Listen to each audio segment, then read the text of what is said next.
तो यार आज हमारा टॉपिक है स्लाइवरी ग्लैंड्स। ठीक है, तो हम स्लाइवरी ग्लैंड की फिजियोलॉजी के बारे में पढ़ेंगे। ठीक है, तो सबसे पहले हमारा इम्पोर्टेंट टॉपिक है स्लाइवा। ठीक है, हम स्लाइवा समझते हैं स्लाइवा क्या होता है। ठीक है, तो एक तो ये एक्सट्रीमली इम्पॉर्टेंट है। अब हम इसके फंक्शन देख लेते हैं कि हमें पता लग जाएगा कि ये इतना इम्पोर्टेंट क्यों है। ठीक है, तो सबसे पहले इसका फंक्शन होता है, ये हमारी ओरल कैविटी को हाइड्रेट करता है। ठीक है, हमारी जो ओरल कैविटी होती है, ठीक है, तो उसे गीला गीला रखता है ताकि जो हमारा फूड होता है, ठीक है, जो भी हम फूड खाते हैं, ठीक है, उसकी लुब्रिकेशन हो सके। ठीक है, लुब्रिकेशन होने के बाद वो एक फॉर्म ले लेता है जिसे हम बोलस कह देते हैं। ठीक है, जो कि हमारी डाइजेशन प्रोसेस में हेल्प करता है। ठीक है, ताकि जो हमारा फूड है वो ईजिली डाइजेस्ट हो सके। ठीक है, अब इसके साथ ये फूड का टेस्ट भी बढ़ा देता है। ठीक है, जो हमारा सलाइवा होता है वो फूड का टेस्ट भी बना देता है। ठीक है, और ये केमिकल डाइजेशन में भी हेल्प करता है। ठीक है, वो केमिकल डाइजेशन फूड की कैसे होगी, एंजाइम के थ्रू, जो डाइजेस्टिव एंजाइम्स होते हैं। ठीक है, तो इसके पास कई तरह के एंजाइम्स होते हैं जैसे कि स्लाइवरी अमाइलेज और लिंगुअल लाइपेज। ठीक है, तो स्लाइवरी अमाइलेज हमारा कार्बोहाइड्रेट्स के लिए होगा। ठीक है, और लिंगुअल लाइपेज हमारा लिपिड्स के लिए होगा। ठीक है, लाइपेज से हम लिपिड्स याद कर सकते हैं। ठीक है, LIP।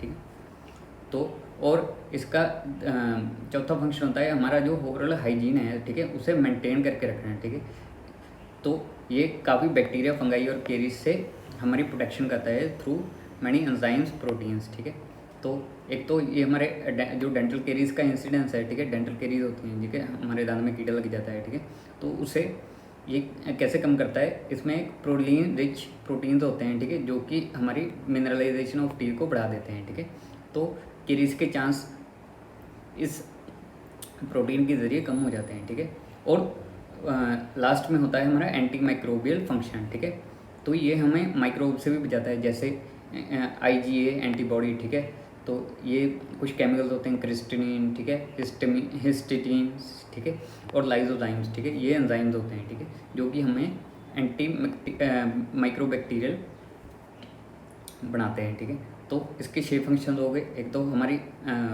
ओरल कैविटी को हाइड्रेट रखता है। ठीक है, लुब्रिकेशन में हेल्प करता है, हमारे फूड में केमिकल डाइजेशन करता है, डाइजेशन में हेल्प करता है। ठीक है, और हमारे ओरल हाइजीन बना कर रखता है। ठीक है, और ये एंटी माइक्रोबियल और जो हमारी डेंटल केरीज हैं, ठीक है, उनको भी कम करता है। ठीक है, अब हम बात कर लेते हैं सलाइवा ग्लैंड्स के टाइप के बारे में। ठीक है, तो अब सलाइवा प्रोड्यूस कौन करेगा। ठीक है, तो हमारे सलाइवरी ग्लैंड्स प्रोड्यूस करेंगे। ठीक है, तो सबसे पहले हमें देखना होगा कि सलाइवरी ग्लैंड कौन कौन से होते हैं। ठीक है, तो ये 2 टाइप्स के होते हैं, एक्सट्रिंसिक और इंट्रिंसिक। एक्सट्रिंसिक का मतलब ये हमारे ओरल कैविटी के बाहर मिलेंगे। ठीक है, इंट्रिंसिक का मतलब ये हमारे ओरल कैविटी में अंदर मिलेंगे। ठीक है, अब इसकी एक और भी क्लासिफिकेशन होती है। ठीक है, जो हम माइक्रोस्कोप में देखते हैं। ठीक है, तो हिस्टोलॉजिकली इनमें 2 तरह के सेल्स होते हैं। ठीक है, सीरल सेल्स और म्यूकल सेल्स।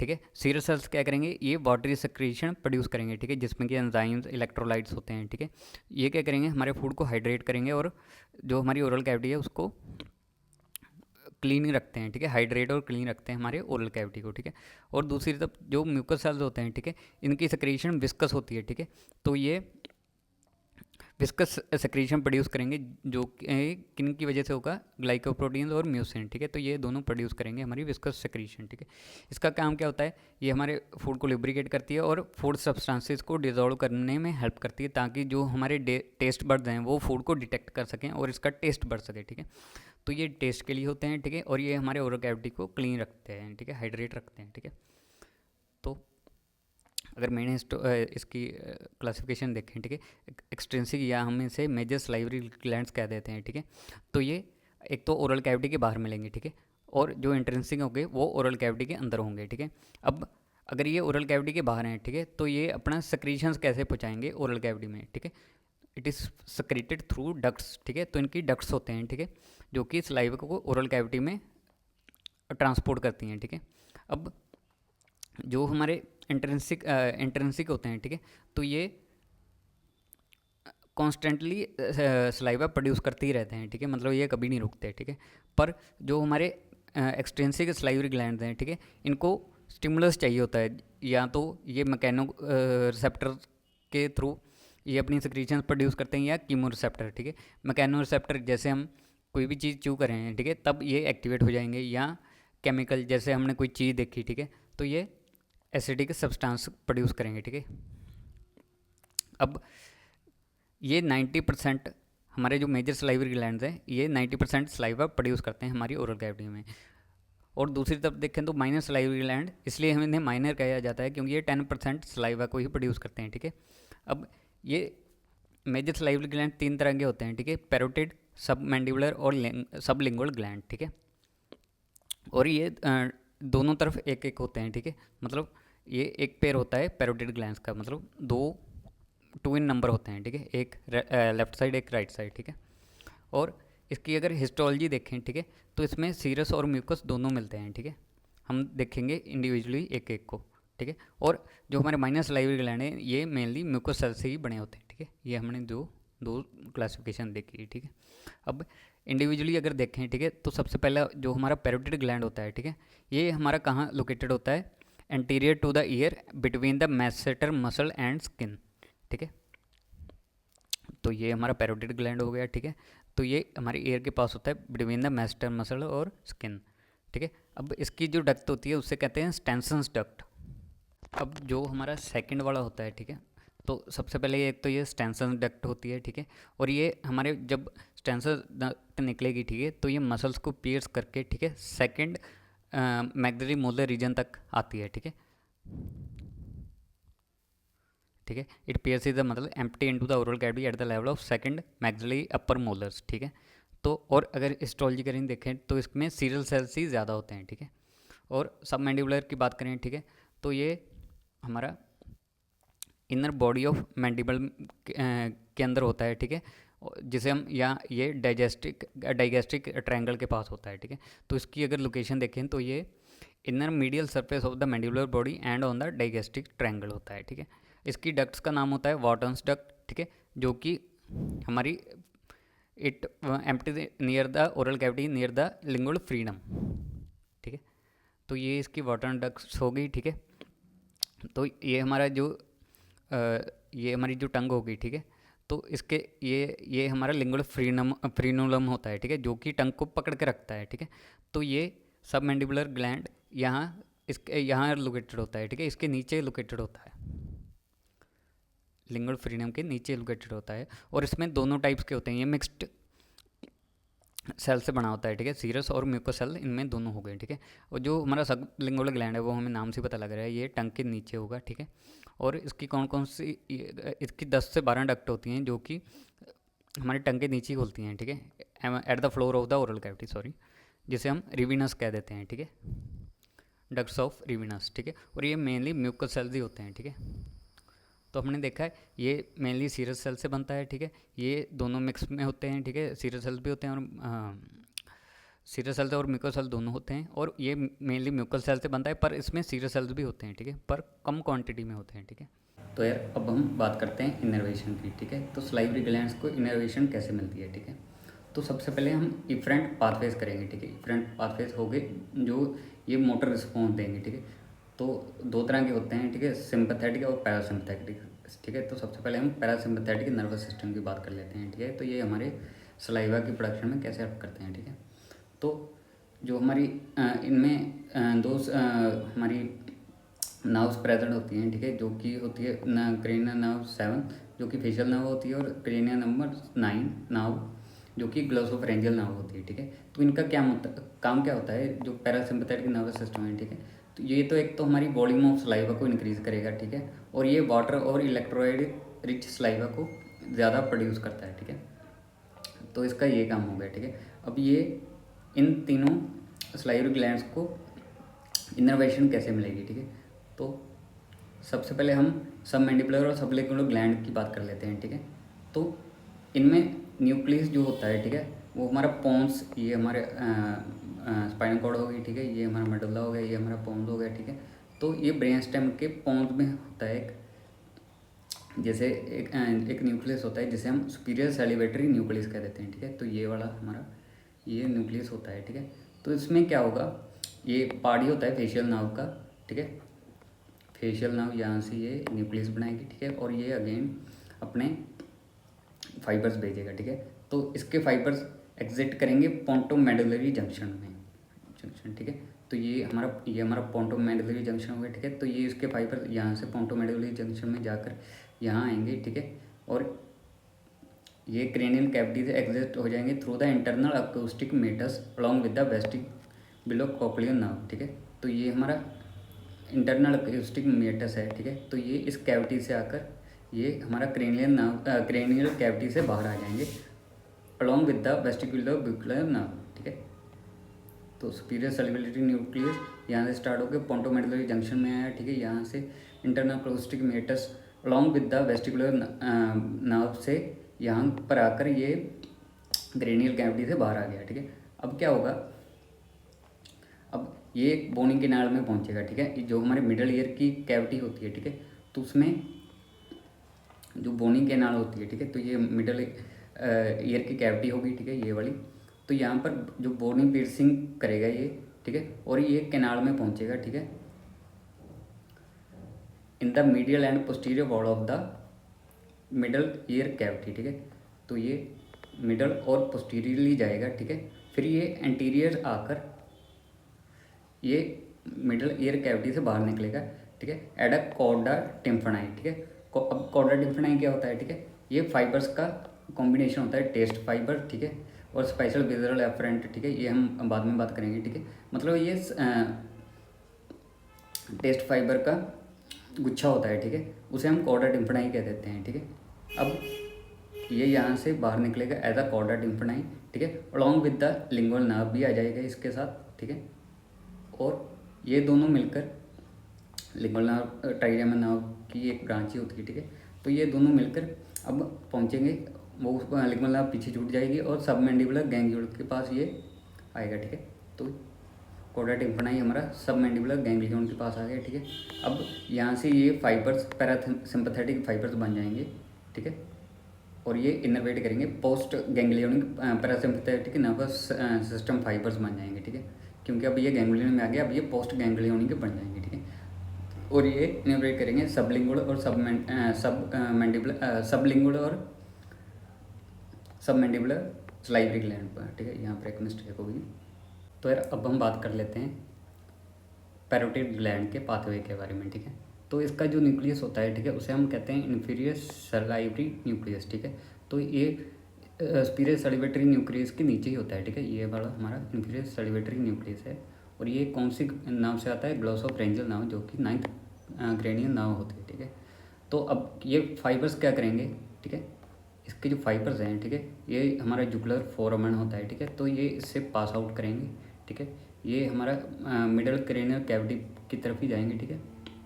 जुगुलर फोरामेन से ये बाहर निकल के ये मिडल ये ईयर कैविटी के अंदर जाएंगे थ्रू द टिम्फैनिक कैनिकुलस, ठीक है। तो ये वाला टिम्फैनिक कैनिकुलस होता है, मतलब ये नीचे से अंदर जाएंगे इसके जो हमारा मिडल ईयर कैविटी है, ठीक है। और ये प्रोमोटरी क्या होता है, एक बोन का बड़ा सा हिस्सा होता है, ठीक है। तो ये इस जो हमारा मिडल ईयर कैविटी है, ये इसका बड़ा सा हिस्सा है, ठीक है, बड़ा सा एनाटॉमिकल हिस्सा होता है, ठीक है। तो ये इससे पास आउट होगा, ठीक है। अब जब इसके बाहर निकल जाएगा, ठीक है, जो हमारा मिडल ईयर कैविटी है, ठीक है, तो ये इस स्ट्रक्चर को हम कहते हैं लेसर पेट्रोसल नर्व, ठीक है। अब ये लेसर पेट्रोसल नर्व क्या करेगी, ये हमारी लेसर पेट्रोसल नर्व आ गई, ठीक है। तो ये हमारी फिर से जो मिडल क्रेनियल फोसा में जाएगा, ठीक है, through hiatus of lesser petrosal nerve, ठीक है। तो ये हमारा एक फोरामेन होता है लेसर पेट्रोसल नर्व का, जिसे हम नाम दे देते हैं, ठीक है। ये इसके अंदर इस स्ट्रक्चर के अंदर एंटर होगा और ये बन जाएगा, ये चला जाएगा middle cranial cavity cranial fossa के अंदर, ठीक है। और ये फिर से एग्जिट होगा थ्रू द फोरामेन ओवल, ठीक है। और इसके साथ कौन सा पार्ट जाएगा, mandibular part of trigeminal nerve का, ठीक है। अब ये अंदर से बाहर आ गया फोरामेन ओवल से, ये अब ओटिक गैंग्लियन के पास आएगा, ठीक है। ओटिक गैंग्लियन बन जाएगा, जिसमें कि ये ओटिक गैंग्लियन साइनैप्स पॉइंट है, ठीक है। जिससे कि सारी post ganglionic bodies cell bodies of parasympathetic motor fibres निकलेंगी, ठीक है। अब ये अगेन वही ये same process post ganglionic parasympathetic nerve fibre ये अब पैरोटिड ग्लैंड को इनर्वेट करेगा, ठीक है, ताकि ये सलाइवा प्रोड्यूस कर सके, ठीक है। तो ये हमारा इन तीनों का पैरासिम्पथेटिक नर्वस सिस्टम हमने देख लिया, ठीक है। अब हमें पता कैसे इन नर्व फाइबर्स को पता कैसे लगेगा कि कब हमें सलाइवा प्रोड्यूस करना है, ठीक है।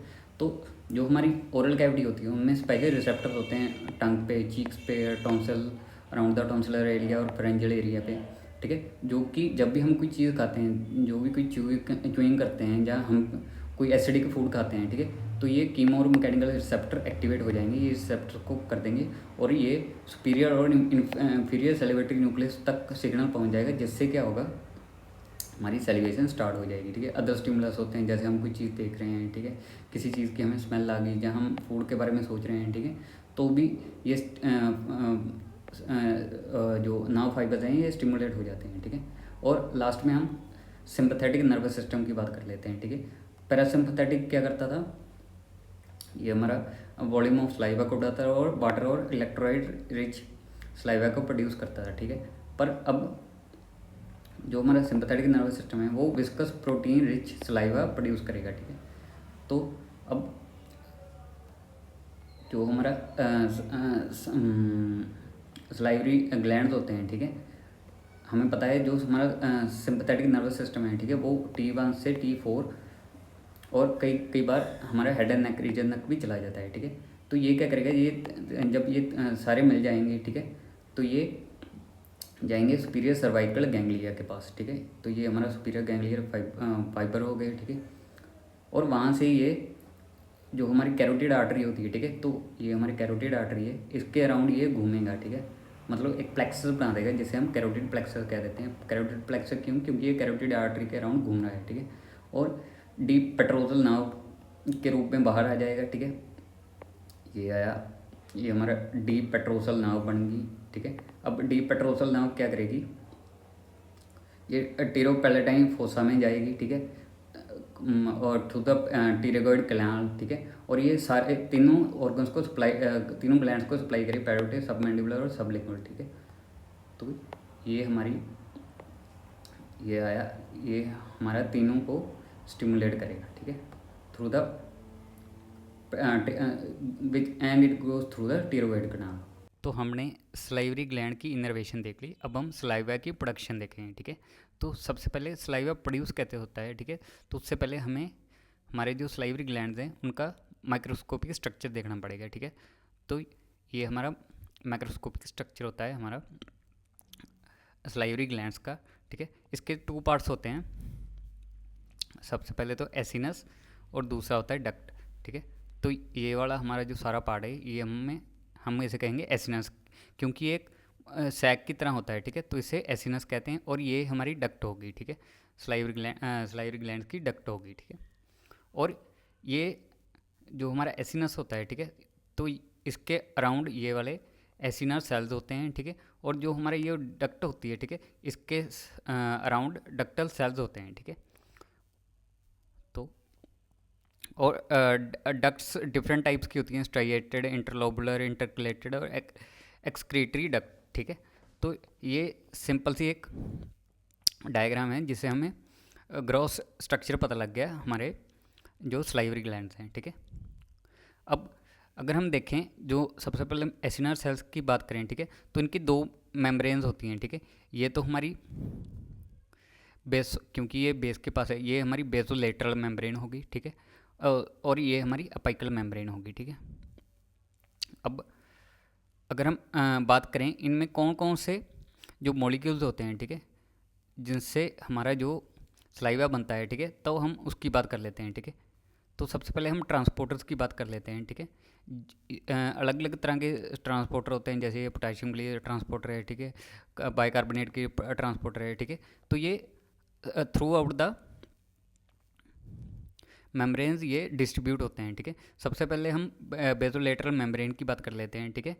तो ये क्या करेगा, ये सेल के अंदर जो बेसोलेटरल मेम्ब्रेन है, ठीक है, वो सेल के अंदर हमारे जो मॉलिक्यूल्स हैं वो पहुंचाएगा, ठीक है।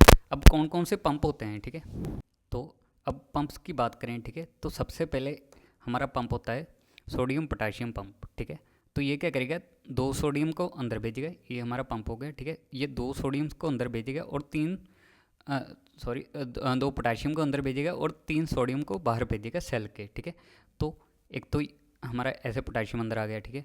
अब सोडियम पोटाशियम और प्लस 2 क्लोराइड आयंस, ये वाला पंप आएगा, ठीक है। ये सोडियम को अंदर भेजेगा, पोटाशियम को अंदर भेजेगा और 2 क्लोराइड के मॉलिक्यूल्स को अंदर भेजेगा, ठीक है। तो ये हमारा दूसरा पंप हो गया, ठीक है, जो हमारा बाहर से सेल के अंदर आयंस भेजेगा, ठीक है। और तीसरा पंप हो गया बाइकार्बोनेट पंप, ठीक है। बाइकार्बोनेट ये क्या करेगा, ये यहाँ पर सिचुएटेड होता है, ठीक है। तो ये क्या करेगा, बाइकार्बोनेट्स के आयन को ये हमारी ब्लड वेसल है, ठीक है, ये यहाँ पर भेजेगा और एक क्लोराइड के आयन के एक्सचेंज में क्लोराइड अंदर आ जाएगा, ठीक है। तो ये हमारे 3 पंप्स हो गए और जो लास्ट में हमारा होता है, ठीक है, वाटर होता है, ठीक है। अब ये सारे यहाँ पर आने चाहिए, ठीक है। ये हमारी एसिनस होगी, ठीक है। तो यहाँ पर हमारे पास सोडियम पोटाशियम क्लोराइड बाइकार्बोनेट और वाटर होना चाहिए, ठीक है। तो अगर हम सबसे पहले वाटर की देखें, ठीक है, वाटर यहाँ पर कैसे आता है, ठीक है। तो वाटर 3 तरीक़ों से आ सकता है, ठीक है। एक तो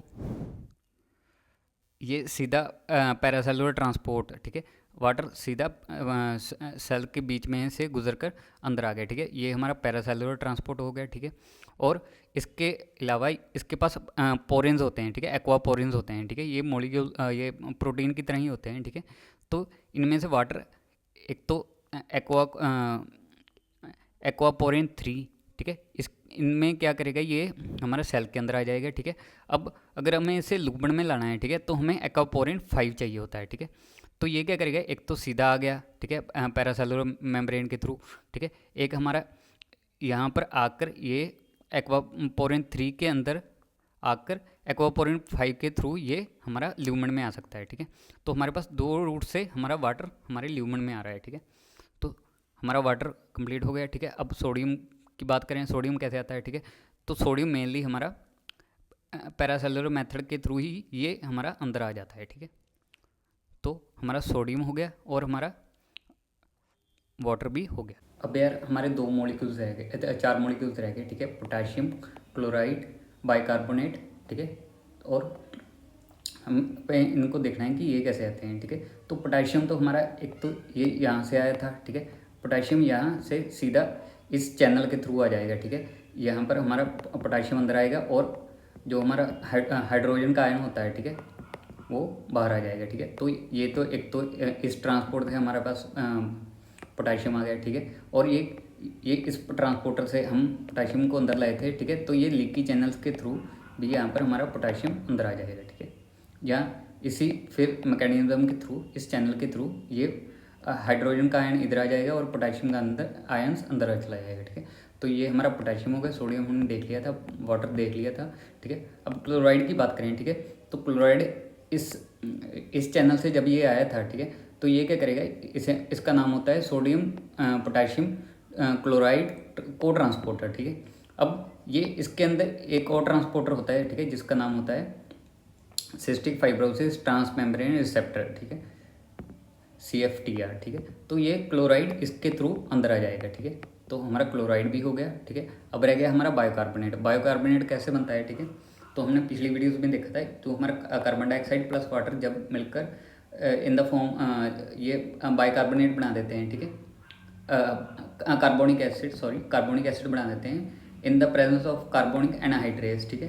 तो ये टूटकर हाइड्रोजन का आयन एक प्रोड्यूस करता है और एक बाइकार्बोनेट प्रोड्यूस करता है, ठीक है। अब बाइकार्बोनेट हमारे ये बन गया, ठीक है, ये एक्सचेंज होगा तो बाइकार्बोनेट और जो हमारा क्लोराइड का आयन है, ताकि जो हमारी सेल की वो परमिबिलिटी है, ठीक है, वो मेंटेन रहे, तो ये क्लोराइड का आयन अंदर आ जाएगा, ठीक है। तो ऐसे हमारा बाइकार्बोनेट मिल गया, ठीक है। अब हमारे जो सारे मॉलिक्यूल्स हैं वो हमारे पूरे हो गए, हमने देख लिया कि ये कैसे कैसे बनते हैं, ठीक है। अब एक टर्म होती है जिसे हम प्राइमरी सलाइवा कह देते हैं, ठीक है। तो ये क्या होता है, जो हमारा प्राइमरी सेक्रीशन होती है, ठीक है। तो ये क्या होता है, जो हमारा जो यहाँ पर एसिनस का ल्यूमेन है, ठीक है, इसमें जो सोडियम और हमारा क्लोराइड अंदर आया है, ठीक है, उसकी अमाउंट सेम होगी जो हम वाटर को अंदर लाते हैं, ठीक है। तो इसका मतलब हमारी जो सोडियम और क्लोराइड की अमाउंट है वो इक्वल टू होगी वाटर की, जिससे कि इसका सोल्यूशन, ये सोल्यूशन आइसोटोनिक बन जाएगा, ठीक है। मतलब आइसोटोनिक टू ब्लड प्लाज्मा, मतलब इसमें वाटर की अमाउंट सोडियम और NaCl के इक्वली होगी, ठीक है। अब हमने प्राइमरी सिक्रीशन तो देख लिया, ठीक है। अब हम जब ये सारे मॉलिक्यूल्स डक्ट में आ जाएंगे, ठीक है, तो उसकी मॉडिफिकेशन हो जाएगी जिसे हम कहते हैं सेकेंडरी सिक्रीशन, ठीक है। तो होगा क्या, जब ये बाहर निकलेंगे, ठीक है, सारे मॉलिक्यूल्स, तो हमारा सोडियम और क्लोराइड की अमाउंट कम हो जाएगी एज़ कम्पेयर टू वाटर, ठीक है।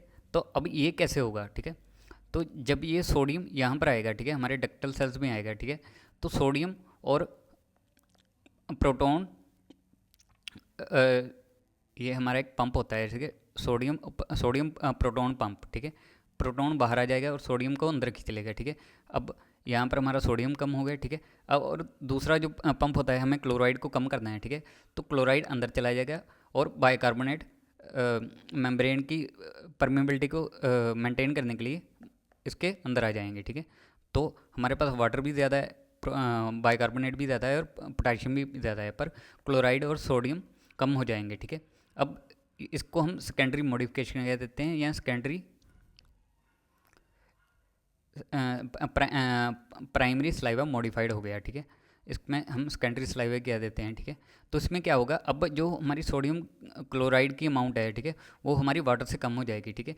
तो इसे हम हाइपोटोनिक कह देते हैं टू द ब्लड प्लाज्मा, मतलब इसमें सोडियम क्लोराइड कम हो गया, ठीक है, एज़ कम्पेयर टू ब्लड।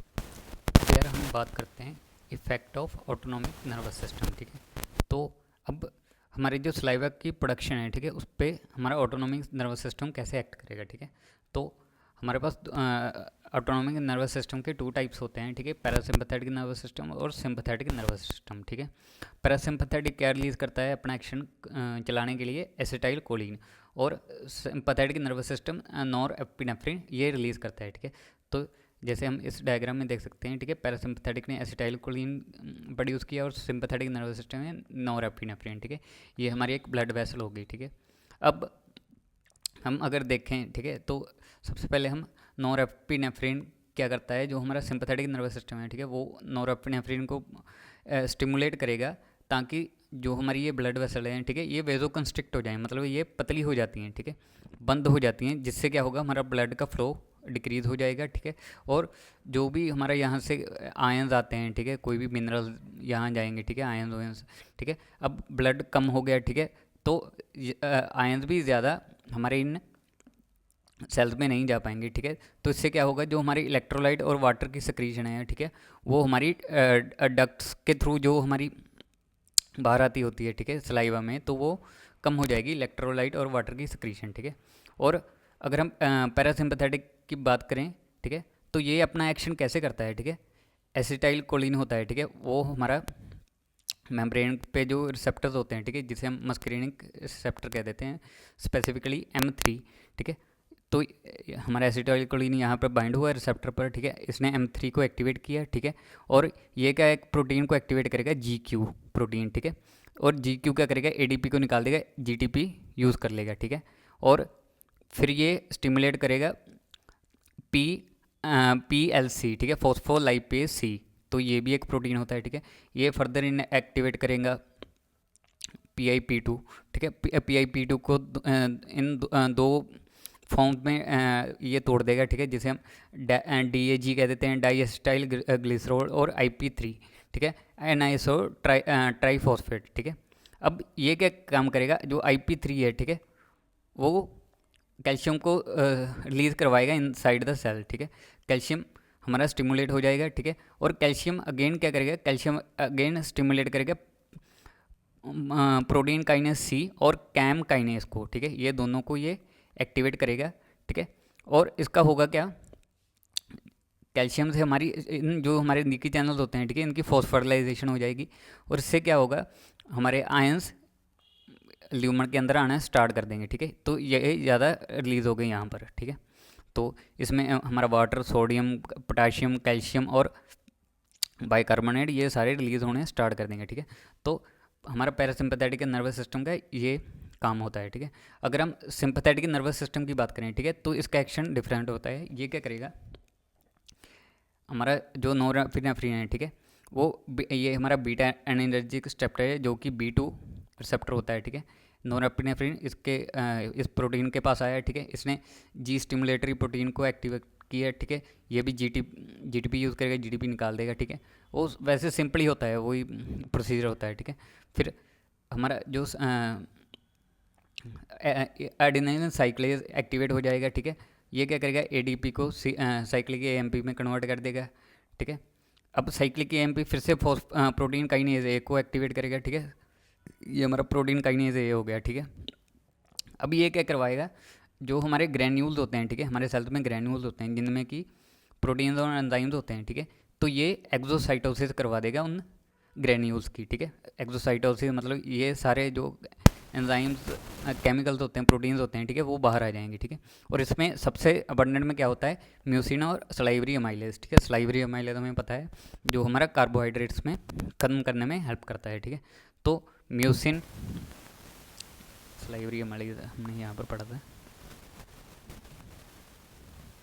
ये वाला कार्बोहाइड्रेट्स के लिए, कार्बोहाइड्रेट्स की डाइजेशन के लिए ये ज़रूरी होता है, ठीक है।